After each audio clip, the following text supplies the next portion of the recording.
नमस्कार दोस्तों, खुश कुशाल आनंद मंगल शो।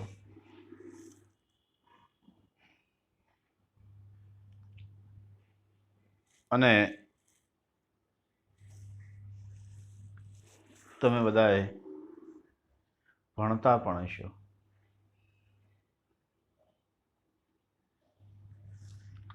આપણે એ પણ જોયું આપણા અભ્યાસક્રમમાં કે પુસ્તકો શું ઉપયોગમાં છે। એક બે ઉદાહરણો પણ મેં આપેલા। આજે વધારે તમારી સાથે હું એટલા માટે વાતચીત નહીં કરું કે ગયા લેક્ચરમાં ઉદાહરણ સાથે જ તમને ભણાવવાનો પ્રયત્ન કર્યો।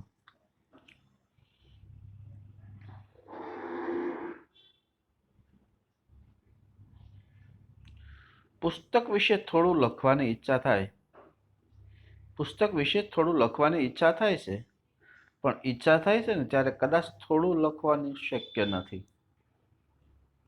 જે આપણું ફેવરેટ હોય ને, ફોર એક્ઝામ્પલ આપણે જમવાનું કીધું હોય ને આપણું ફેવરેટ વસ્તુ હોય અને એ આપણને એમ કે તમારે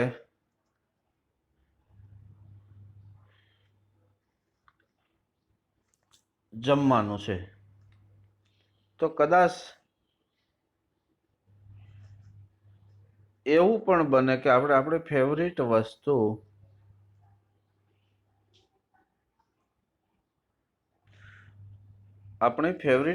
આપણે લિમિટમાં ન ખાઈ, કદાચ અનલિમિટ થઈ જાય। જે ફેવરેટ એ અનલિમિટ થઈ જાય।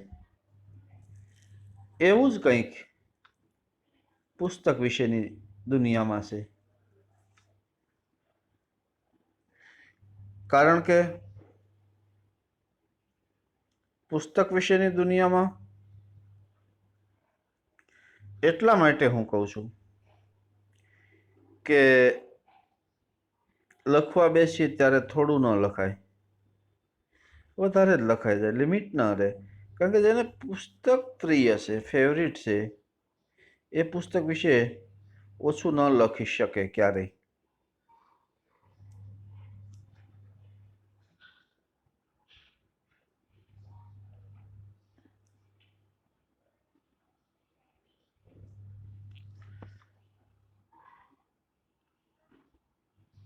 પુસ્તક શબ્દ યાદ આવતા જ એટલા બધા વિચારો ઉભરાવા માંડે।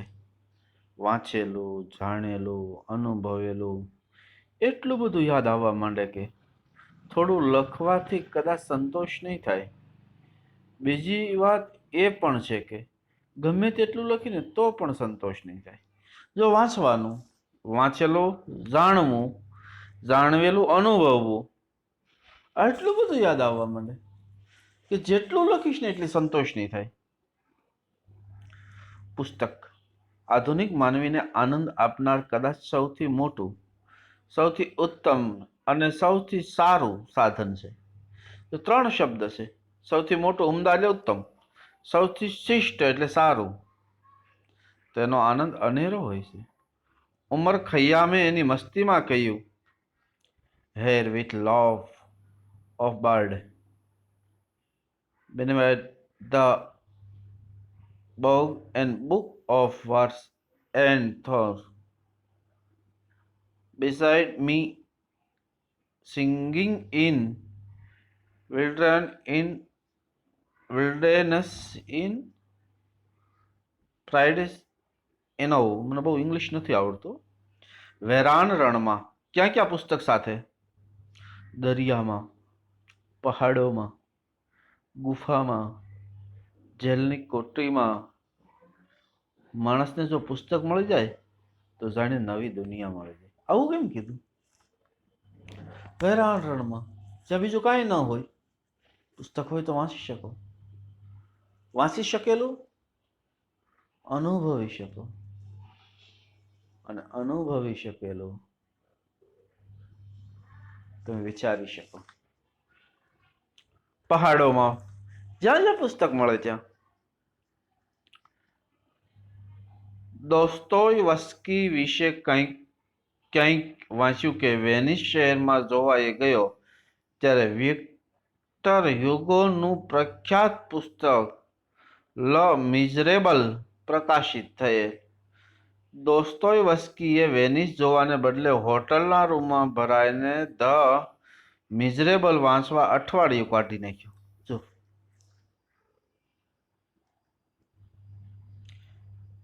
એ વેનિસ શહેર જોવા ગયો દોસ્તોયવસ્કી, એ એના બદલે વિક્ટર હ્યુગોનું પ્રખ્યાત પુસ્તક ધ મિઝરેબલ નવું આવેલું. અને દોસ્તોયવસ્કી એટલો બધો પુસ્તક પ્રિય વ્યક્તિ હતો કે વેનિસ શહેર જોવાને બદલે અઠવાડિયું એને એક હોટલના રૂમમાં રહી અને પુસ્તક વાંચી અને કાઢી નાખ્યો. ધ મિઝરેબલ વાંચવા અઠવાડિયું કાઢી નાખ્યું. નેપોલિયન, યાદ રાખજો અંડરલાઈનમાં, નેપોલિયન રણ મેદાનમાં પણ પુસ્તક વાંચવાનું છોડતો નહીં. જો કેટલું શું, કેટલો ઇન્ટરેસ્ટ. નેપોલિયન રણ મેદાનમાં પણ પુસ્તકો. યુરોપને ઘેલું લગાડનાર જર્મન કવિ ગેટેની નવલકથા ધ સોરોસ ઓફ વેધર નેપોલિયને રણ મેદાનમાં વાંચી હતી. યાદ રાખજો, આ પ્રશ્ન બહુ ઇમ્પોર્ટન્ટ છે. નેપોલિયન રણ મેદાનમાં પુસ્તક વાંચવાનું છોડતો નહીં. યુરોપિયનને ઘેલું એટલે ગાંડું લગાડનાર જર્મન કવિ ગેટેની નવલકથા ધ સોર્સ ઓફ વેધર નેપોલિયને ક્યાં વાંચી હતી એવું પૂછાય. કઈ નવલકથા? તો યાદ રાખજો, કોની? જર્મન મહાકવિ ગેટેની. પુસ્તકની પ્રશંસથી લખવા બેસીએ તો પાર ન આવે.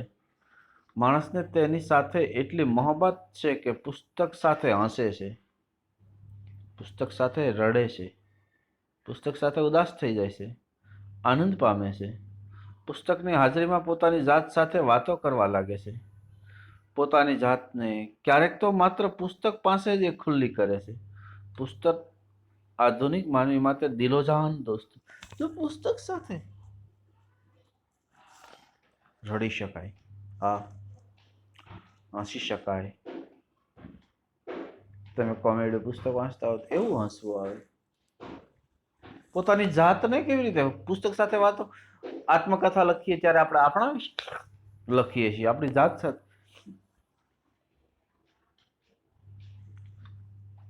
Oh, for a books and said not.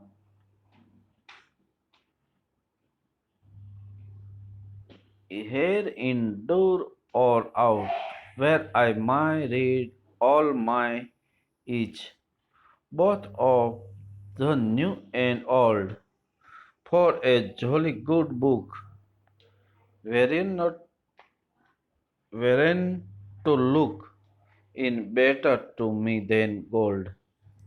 આ અંગ્રેજી લોકગીત માણસના પુસ્તક સાથેના સંબંધોની અને ઉમળકાની વાત કરે છે. એક પ્રજા તરીકે આપણે ગુજરાતીઓએ પુસ્તક સાથે પ્રેમ કરવાનું બહુ મોડું કર્યું અને એટલે જ આપણી પાસે આપણા કહી શકાય એવા સારા પુસ્તકો ગણ્યા ગાંઠ્યા છે. અને ગુજરાતીઓને રીડિંગમાં બહુ ઓછો રસ. બંગાળી, બિહારી, આ પ્રજા બધી એવી. અને સારા સારા કવિઓ તમે જુઓ ગુજરાતીમાં નથી.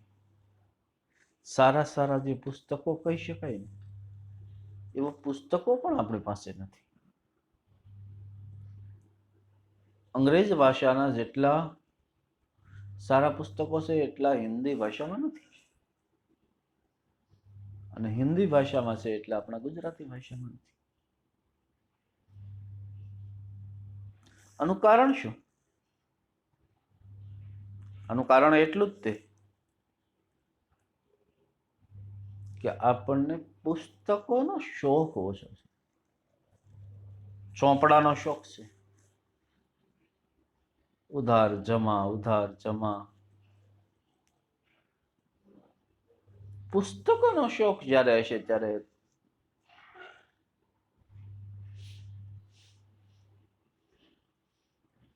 આપણા ઘરે એક અલગ લાઇબ્રેરી હશે અને એમાં આપણા ફેવરિટ પુસ્તકો હશે.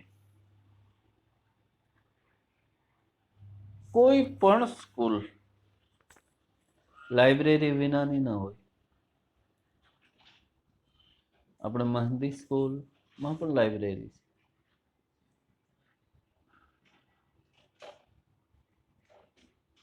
પણ આપણે લાઇબ્રેરીનો ઉપયોગ કરતા નથી.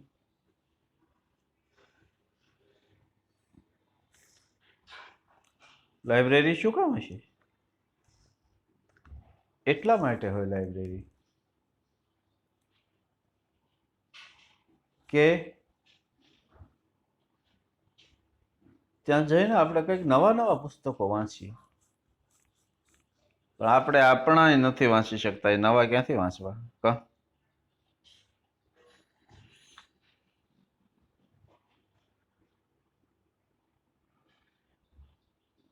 ગુજરાતીઓને વેપારમાં શેમાં રસ છે યાદ રાખજો. પૈસામાં, હિસાબમાં રસ વિશેષ રહ્યો. ગુજરાતીઓ ચોપડી કરતા ચોપડાને વિશેષ ચાહે છે. કોને?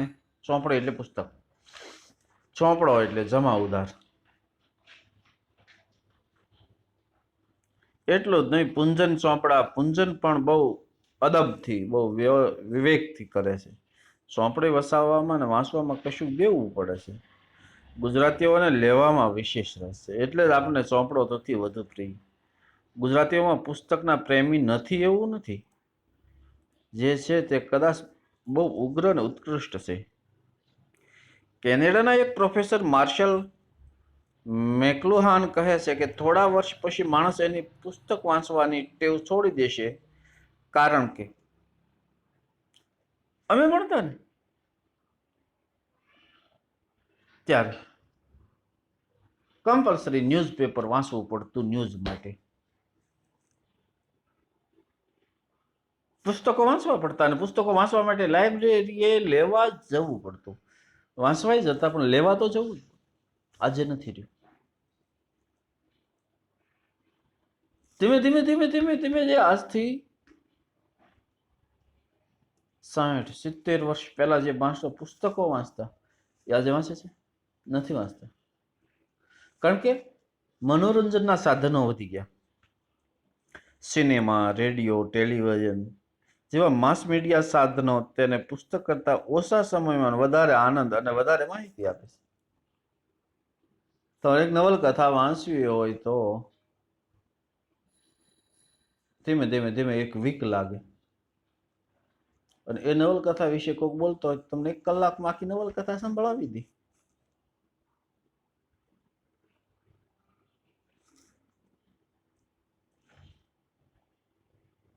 યુરોપ અને અમેરિકામાં બીજા પણ ઘણા માણસો આવું જ માને છે. ત્યાં વિચાર થાય છે કે પુસ્તક વિનાની દુનિયા કેવી હશે?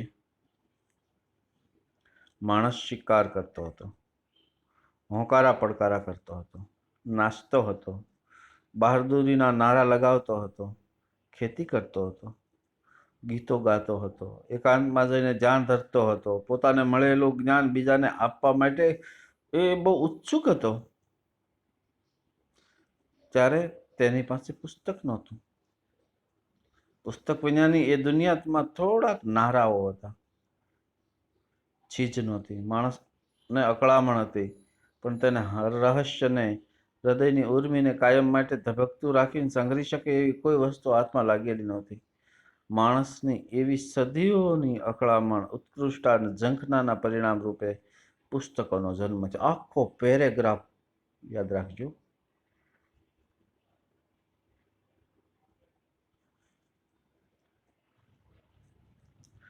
માણસ શિકાર કરતો હતો. આપણે જોયેલા છીએ આપણા આદિમાનવને. શિકાર કરતો હતો, હોંકારા પડકારા કરતો હતો, નાચતો હતો, બહાદુરીના નારાઓ લગાવતો હતો, ખેતી કરતો હતો, ગીતો ગાતો હતો. જો હોંકારા પડકારા એટલે દેકારા ને પડકારા, બહાદુરીના નારા લગાવતો હતો. હું બળવાન છું, મારામાં શક્તિ છે. ગીતો ગાતો હતો. ગીતો કેવાય લિમિટમાં, આજના જેવા વિશાળ નહીં. અમારે મ્યુઝિક સાંભળવા માટે ઓલી ઓલી પેલી કેસેટ આવતી, મને યાદ છે, ટેપ રેકોર્ડિંગની. અને એ પાછું એક કાગળમાં આપણા ફેવરિટ ગીત લખી અને ત્યાં દેઈ, અને એ જમાનામાં 40 રૂપિયા દેવા પડતા.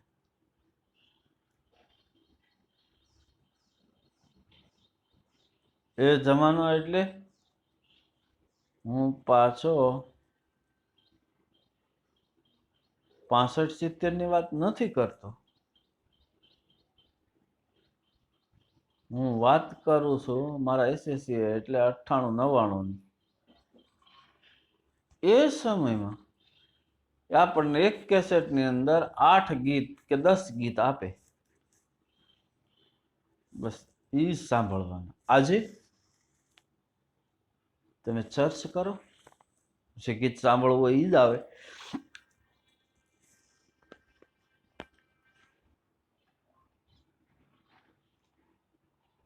પોતાને મળેલું જ્ઞાન, જો ગીતો ગાતો, એકાંતમાં જઈને ધ્યાન થતું, પોતાને મળેલું જ્ઞાન બીજાને આપવા માટે એ ઉત્સુક હતો.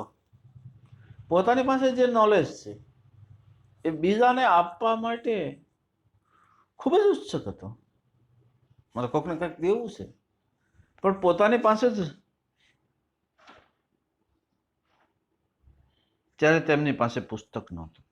આજે આપણી પાસે કંઈક હોય એટલે આપણે તરત જ તે ઇન્સ્ટામાં, FBમાં, વોટ્સએપમાં આપણે લખી લઈએ અને બીજાને તરત જ્ઞાન દઈ દઈએ. આજે જ્ઞાન બહુ વધી ગયા છે દુનિયામાં. જ્ઞાનનો દરિયો ભરાઈ ગયો છે. પુસ્તક વિજ્ઞાનની દુનિયામાં એની પાસે થોડા નારાઓ હતા, થોડું સંગીત હતું, થોડાક શબ્દો હતા, ઝાઝા નહોતા. ઉઠો જાગો ને જય પ્રાપ્તિ સુધી મીંડેરા, બસ એક જ નારો હતો. આજે તો કેટલા બધા છે. સવારમાં વોટ્સઅપ ખોલીએ તો ખબર પડે કે ઓહો, આપણા તો એક એક ગ્રુપમાં 5-5 વિવેકાનંદ બેઠા છે.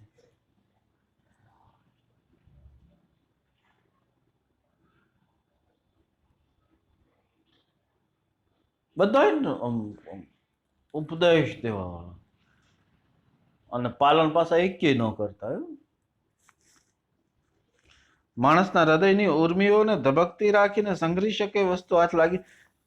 પુસ્તક વિજ્ઞાન ક્યાં પોતાના હૃદયના, મનના ભાવને સંઘરવા.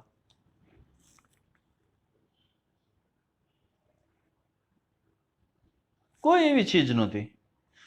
માણસની એવી સદીઓની અકળામણ, ઉત્કૃષ્ટતા, ઝંખનાના પરિણામે પુસ્તકનો જન્મ થયો.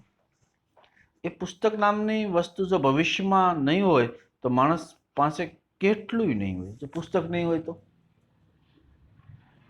પુસ્તક વિનાનો માણસ કેટલું બધું ઓલું કરી શકે.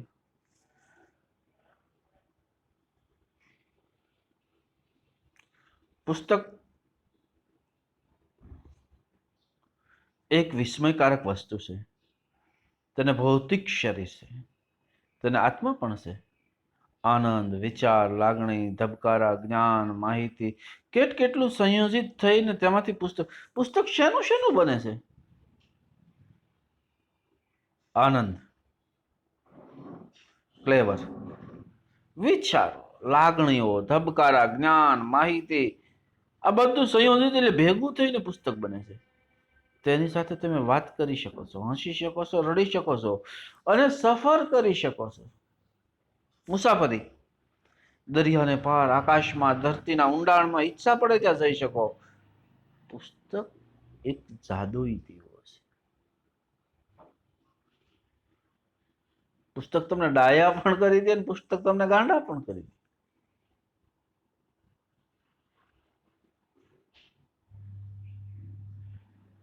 આપણે તો 50 માર્ક કે 100 માર્ક્સના ભણવા માટે પુસ્તક ભણીએ અને એ પુસ્તકથી જ્ઞાન ન વધે. એઝ એ સ્ટુડન્ટ તરીકે તમારે રોજ તમારે સ્ટડી સિવાયનું અધરવાઇઝ 2 કલાક વાંચવું. એ સાહેબ એવું છે તો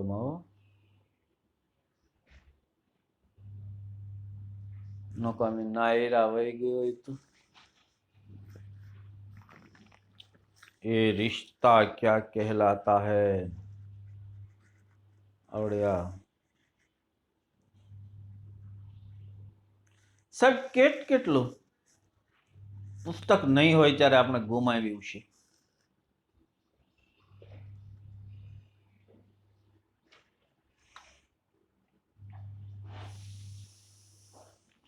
ઉંદરના બચ્ચા 2 કે 3 અઠવાડિયામાં જન્મે. હાથીનું બચ્ચું 18 મહિને જન્મે. આમાંથી એક ખાલી જગ્યા પૂછી. ઉંદરના બચ્ચા 2-3 અઠવાડિયામાં જન્મે. હાથીનું બચ્ચું 18 મહિને જન્મે. પુસ્તકનો જન્મ લેતા સદીઓ લાગી. સદીઓ એટલે 100 વર્ષ, 100 યાર. 10 વર્ષ એટલે દસકો. અને એટલે જ એક કદાચ સદીઓ સુધી જીવે.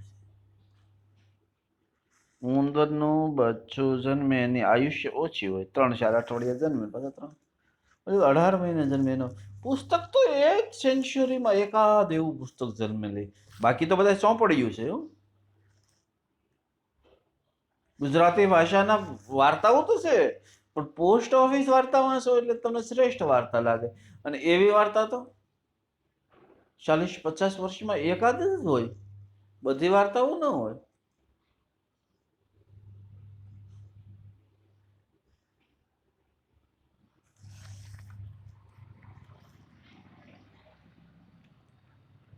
માણસ શબ્દ બોલતા શીખ્યો, પોતાના વિચારો વ્યક્ત કરતા શીખ્યો. પછી એ વિચારોને, લાગણીઓને સંઘરી રાખવાની, બીજા સુધી પહોંચાડવાની અને તેને ઈચ્છા તેને થવા લાગી. જો કેવી રીતે પુસ્તકની શોધ થઈ. પુસ્તક કાગળ, અને કાગળની શોધ ન થઈ હોત તો કદાચ આજે જે આપણી પાસે આપણે જેટલો પ્રગતિ કરીને એ ન કરી શક્યો હોત.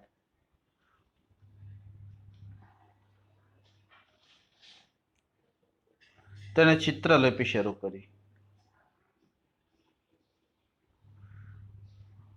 મેસોપોટિયા, સિરિયા, ઈરાક અને તેની આજુબાજુમાં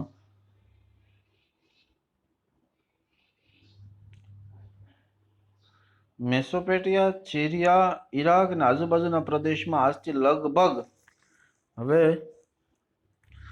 6,000 વર્ષ પહેલા માણસે માટીની ઈંટ જેવી પ્લેટોમાં લખી રાખેલી એક ચિત્રલિપિ મળી. ચિત્રલિપિ, ડ્રોઈંગ વાળો કોઈક વસ્તુ. કેટલા વર્ષ પહેલા? 6,000 વર્ષ પહેલા. પરંતુ માણસની ઈચ્છાઓ સંતોષી શકે એવું માધ્યમ. કેટલું લખાય? ઈચ્છાઓ સંતોષી શકે ને એ ચિત્રલિપિ પેલું ઈંટ ઉપર લખવાનું નહોતું. ઇતિહાસકારો કહે છે કે ત્યાર પછીના સમયમાં દરિયાખેડુ ફિનિશિયનો એ શબ્દોને અક્ષરોમાં વિભાજિત કરીને સંઘરવાનું શરૂ કર્યું. શબ્દો હતા ને એને અક્ષરોમાં,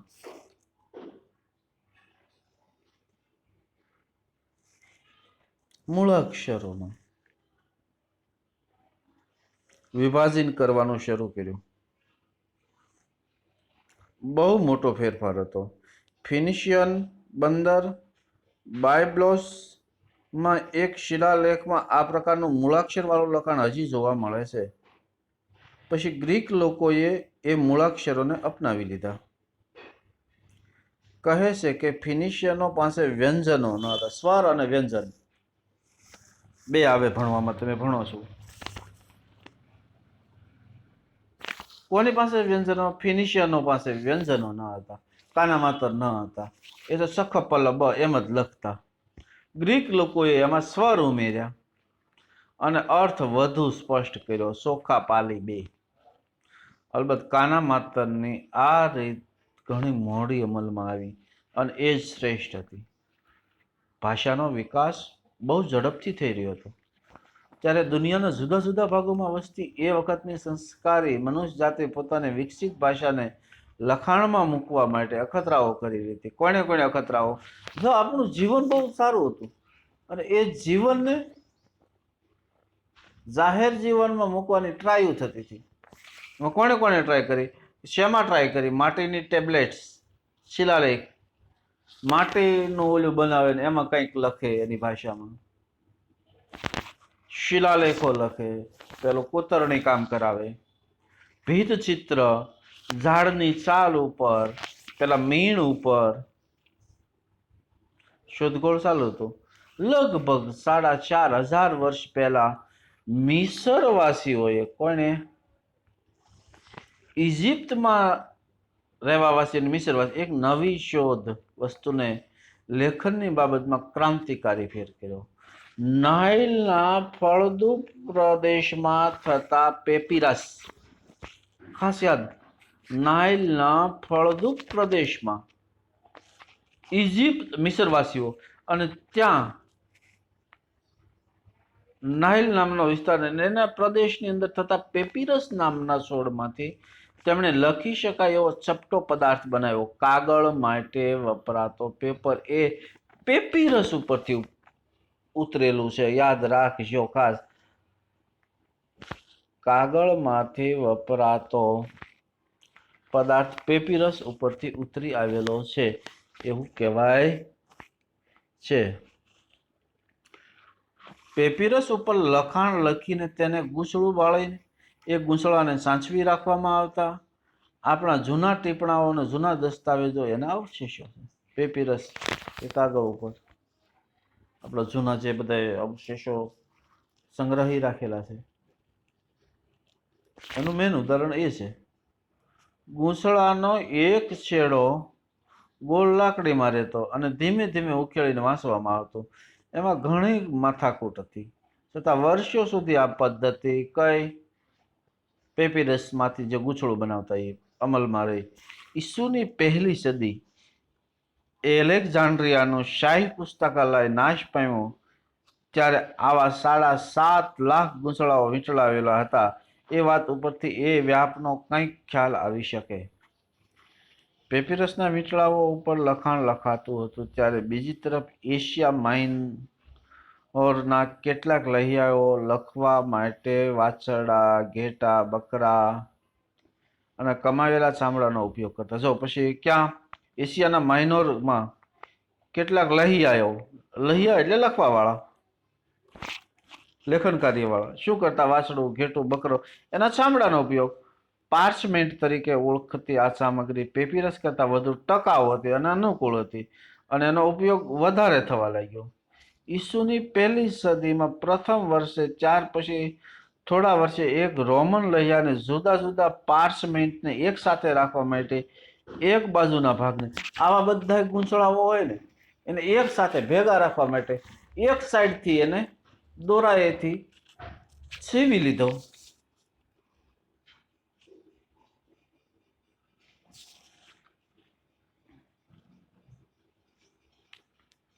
અને સીવેલો ભાગ પુસ્તકની પીઠ બન્યો અને આ રીતે પહેલું પુસ્તક. જો શું કર્યું, આવા બધા મોટા મોટા હતા ને એને એક સાઈડથી સીવી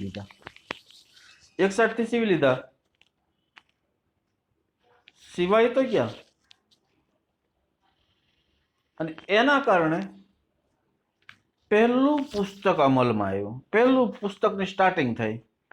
કહે છે કે ઈરાન અને આર્યનના લોકો પણ લખાણવાળા ચામડાના ટુકડાઓને એક સાથે પોસ્ટમાં રાખવાની આવી કળા જાણતા. તેમાંથી પોસ્ટ, યાદ રાખજો શબ્દો, પોસ્ટ,